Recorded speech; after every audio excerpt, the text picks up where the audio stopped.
My wife's best friend moved into our guest room temporarily. 6 months later, she's still there. When I complained, my wife said, "If you don't like it, leave." So I did. I left them both in the house I was about to sell. "Maybe you're the temporary one." Sarah's words hung in the air like poison gas, filling the living room of the house I'd bought with my inheritance, the house I'd owned for 4 years before I even met her, the house she was currently sitting in with her unemployed best friend who'd been temporarily staying in our guest room for 6 months. Rachel laughed from the couch, actually laughed, like it was the funniest thing she'd ever heard. "What's that supposed to mean?" I asked. My voice came out steadier than I felt. My hands were clenched into fists in my pockets. "It means," Sarah said, standing up and crossing her arms, "if you don't like the situation, you can leave. Rachel and I are perfectly fine without you." I looked at my wife of 3 years, the woman I'd married in a small ceremony in Napa Valley, the woman who'd cried when I'd carried her over the threshold of this house, the woman who was now telling me to get out in front of Rachel. Rachel, who'd shown up in January with 2 suitcases and red eyes, promising it would be just a few weeks while she got back on her feet after her boyfriend dumped her. That was 6 months ago. It was now June. Rachel had paid exactly $0 in rent, ate our food, my food technically since I paid for groceries, used our Netflix account that I paid for, left dishes piled in the sink and wine bottles on the counter every single night, and every night she and Sarah would stay up late in the living room, laughing, whispering, going silent whenever I walked in, like I was the intruder, in my own goddamn house. "You're serious?" I asked Sarah. "Dead serious," she replied. Rachel was smirking now, full-on smirking, like she'd won something. "Okay," I said quietly, "I'll leave." I turned and walked down the hallway to our bedroom. My bedroom, the master bedroom in the 4-bedroom Craftsman I'd bought in 2019 for $487,000 cash from my grandfather's estate. The house Sarah thought was ours, the house that was actually only mine. I pulled my suitcase from the closet and started packing. Clothes, laptop, important documents, birth certificate, passport, the deed to the house that was in my name and my name alone, the deed Sarah had never bothered to look at, the deed that proved this beautiful house in Northeast Portland with the original hardwood floors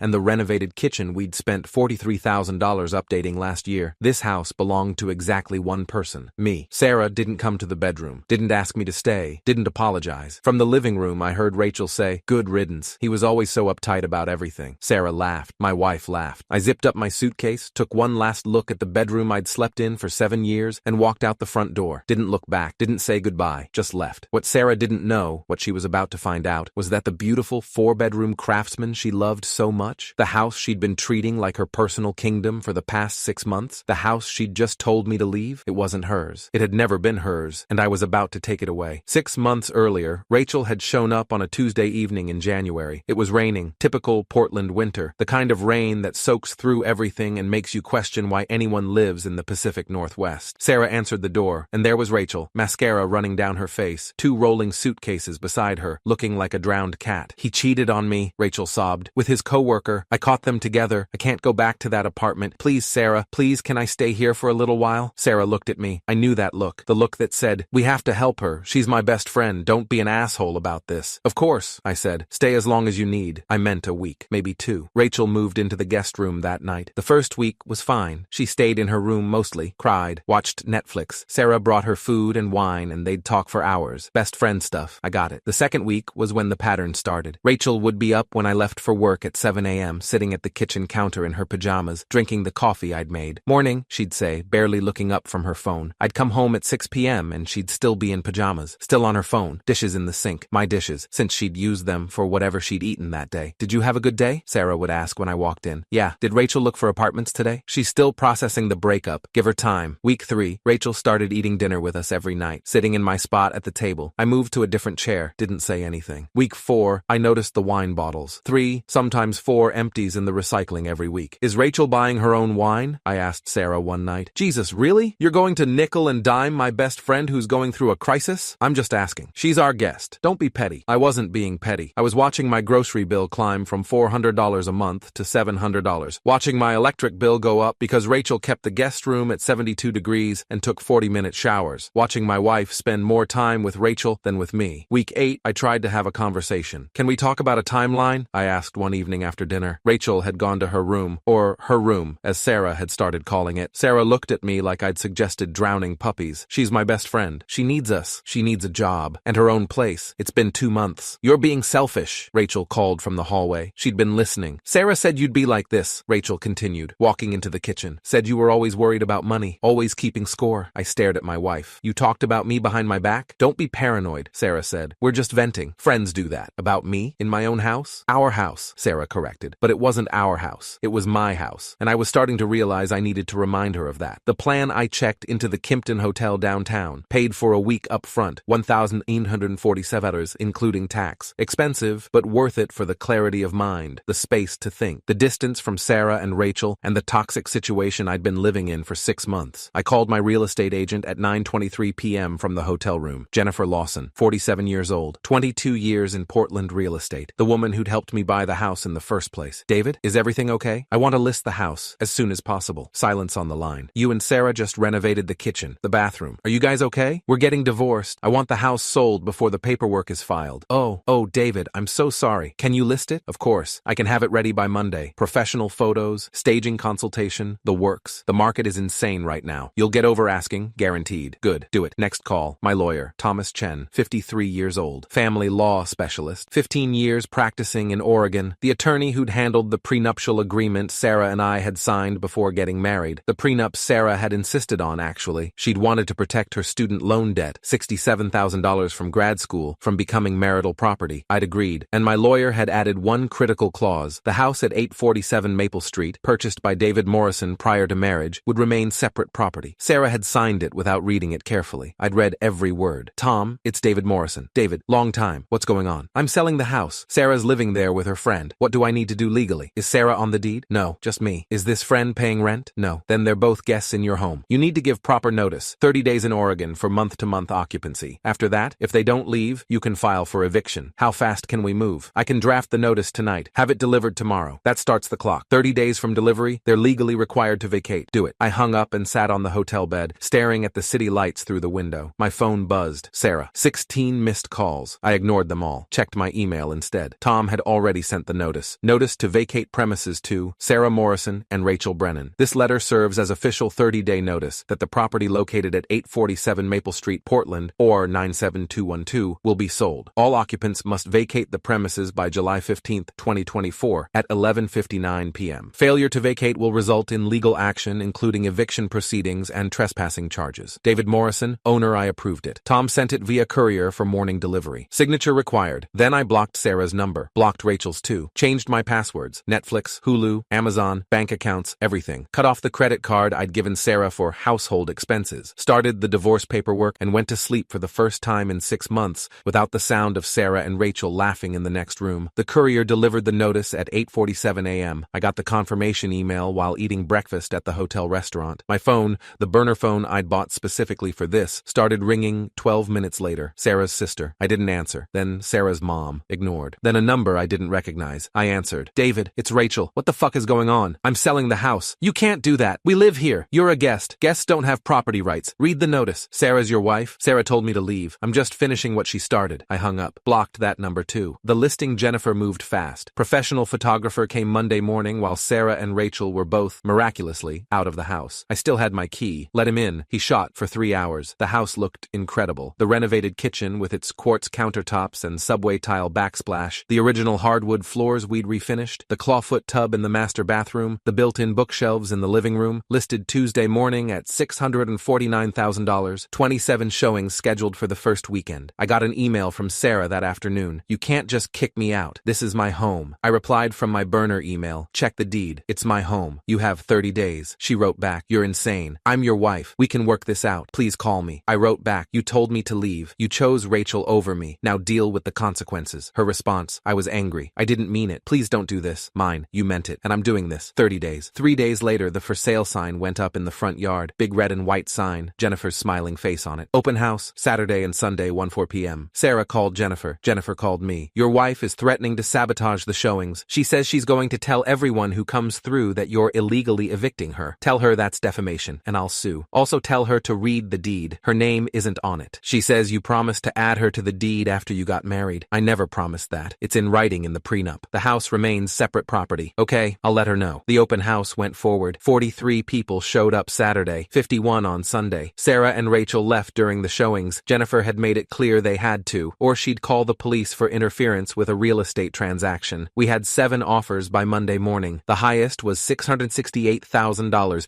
$28,000 over asking, all cash, close in 3 weeks. I accepted. The eviction. July 15th arrived faster than I expected. I'd moved out of the hotel and into a furnished apartment in the Pearl District. 1 bedroom, nice building, month-to-month lease, temporary, until I figured out what came next. The divorce papers had been served. Sarah had hired a lawyer, some guy named Marcus Brennan, who thought he could argue that the house was marital property despite the prenup. Tom laughed when he saw the filing. This won't go anywhere. The prenup is airtight. Oregon is an equitable distribution state, but separate property stays separate. She has no claim. What about her time living there? Doesn't she have tenant rights? She was your spouse living in your home. No formal rental agreement, no rent payments, no tenant rights. She's exactly what the eviction notice says. An occupant who must vacate. July 15th, 8 Gaust a.m. I showed up at the house with Deputy Michael Rodriguez from the Multnomah County Sheriff's Office and a locksmith named Pete Chen who Tom had recommended. I knocked on the door. Sarah answered. She was wearing her bathrobe, the blue one I'd bought her last Christmas before everything fell apart. Her eyes were red. She'd been crying. Rachel stood behind her, arms crossed, glaring at me like I was the Antichrist. You can't do this, Sarah said. Her voice was small, defeated. Deputy Rodriguez handed her the eviction notice. Ma'am, you were given 30 days notice. The time is up. You need to vacate the premises immediately. This is my house. It's not, I said. It never was. I pulled out my phone, showed her the deed I'd downloaded from the county assessor's website. Owner, David Morrison. Purchase date, March 12, 2019. Single name on the title. But we're married, Sarah said. We renovated together. We renovated my house with my money. Read the prenup you signed. The house was always separate property. Rachel pushed forward, her face twisted with rage. You're really going to make us homeless? You're that petty? You had 6 months to find a place, I said calmly. That's on you. Sarah, do something, Rachel shrieked. Call your lawyer. Call the police. This can't be legal. Deputy Rodriguez cleared his throat. Ma'am, this is completely legal. Mr. Morrison is the sole owner of this property. You have no lease agreement. You were given proper notice. If you don't vacate voluntarily right now,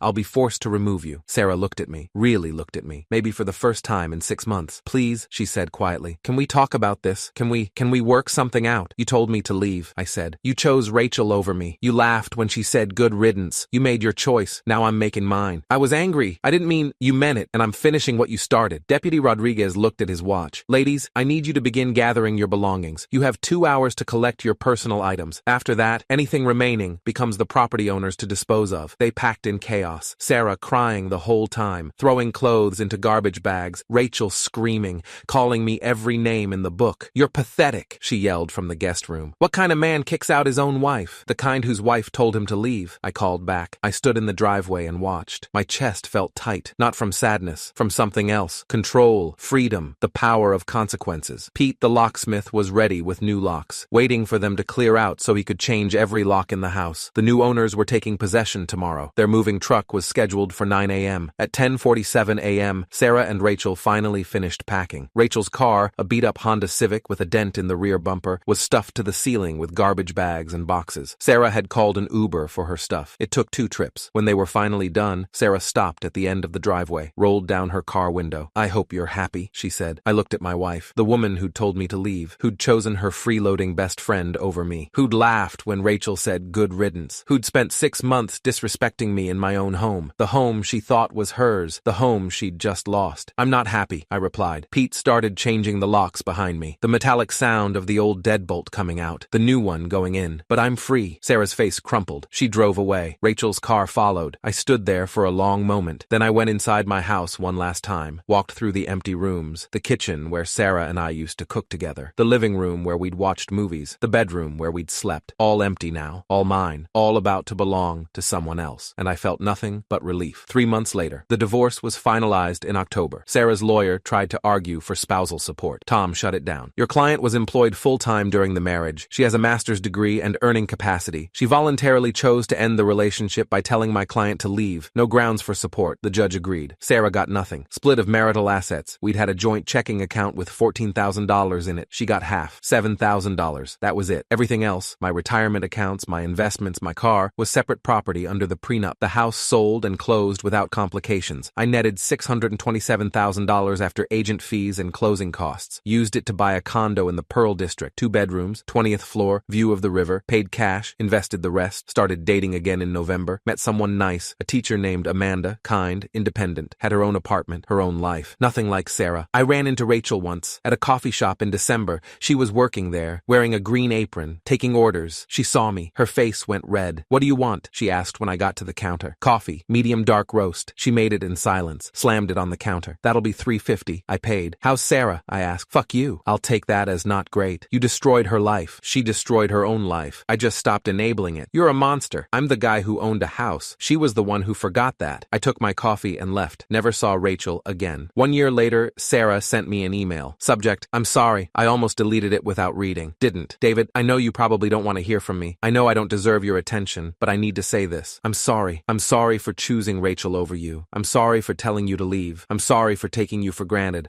I'm sorry for all of it. Rachel and I aren't friends anymore. Turns out when you're both broke and living in a shitty apartment together, the friendship doesn't hold up. She blamed me for everything. For losing the house. For losing you. For losing the life we had. She moved back to California 6 months ago. I haven't heard from her since. I'm working 2 jobs now, trying to pay off debt, trying to rebuild. It's hard. Really hard. I had to move back in with my parents for a while. I'm in my own place now, but it's small. Nothing like the house. I think about that house every day, about what I lost, about what I threw away. I don't expect you to forgive me. I don't expect anything. I just wanted you to know that I understand now. I understand what I had, what I destroyed. I hope you're happy. I really do. Sarah, I read it twice. Then I deleted it. Didn't respond. There was nothing to say. She was right. She'd destroyed what we had. She'd chosen wrong, and now she was living with the consequences, just like I'd told her she would. 2 years later, I married Amanda in a small ceremony in Cannon Beach. 20 people. Her family. My family. No drama. No freeloading friends. Just 2 people who loved each other and understood what commitment meant. We bought a house together. Both names on the deed. Joint ownership. Equal partnership. The way it should be. I thought about Sarah sometimes. About the house. About that day in June when she'd told me to leave. About the look on her face when Deputy Rodriguez handed her the eviction notice. About Rachel screaming that I was a monster, and I felt nothing. No regret, no guilt, no second thoughts. Just the quiet satisfaction of knowing that I'd stood up for myself, that I'd enforced boundaries, that I'd refused to be disrespected in my own home. The home Sarah thought was hers. The home she'd lost because she forgot one simple truth. When you tell someone to walk out the door, you better make sure your name is on the deed.